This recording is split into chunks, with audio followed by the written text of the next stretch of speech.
My daughter Ava has always been disciplined.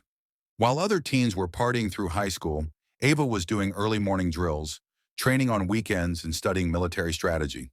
By the time she turned 18, she had already completed basic training and joined the National Guard as a military police specialist. You wouldn't know it by looking at her, petite, polite, and always respectful. But make no mistake, Ava was trained, qualified, and licensed to carry a sidearm when on active duty. That little detail would have been good for Karen to know before she tried to detain her.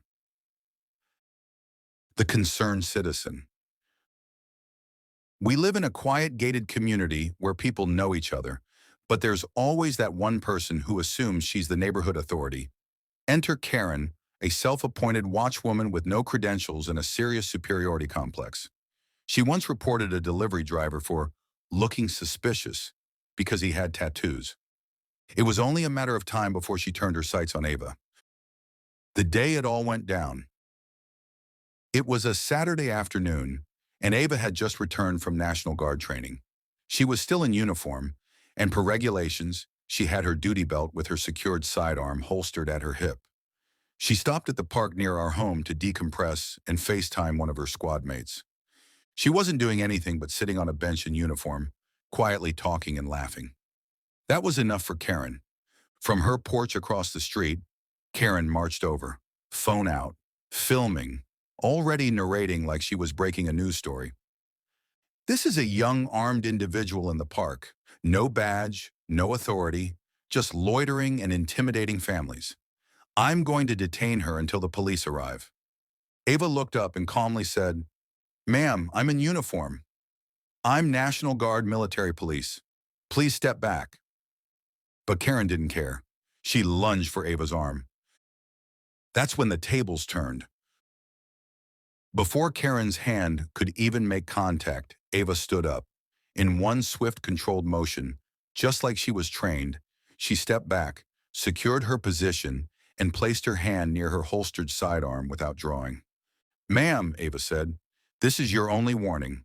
I am an active duty law enforcement officer under federal and state jurisdiction. You are attempting unlawful restraint of military personnel."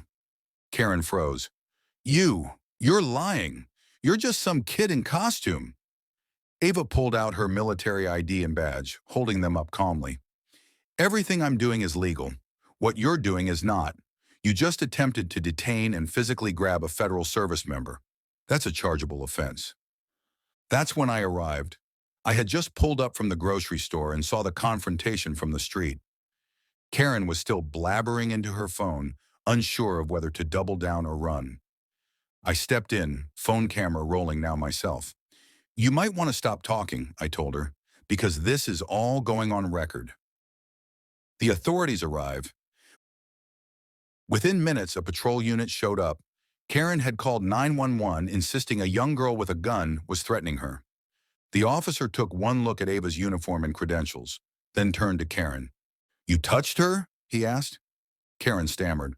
I thought she was a danger." The officer shook his head. "She's military police.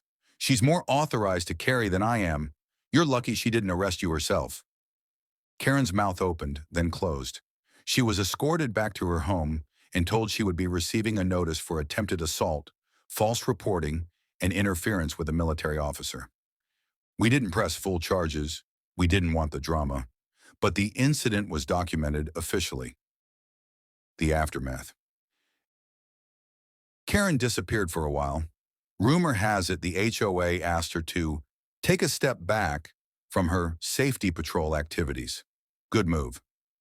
Ava, she went back to her routines, never making a big deal out of it. But word spread quickly, and suddenly the neighborhood gave her the respect she quietly deserved. And Karen? Let's just say she now crosses the street when she sees Ava jogging in uniform. Final thoughts. Karen thought she was performing a heroic citizen's arrest.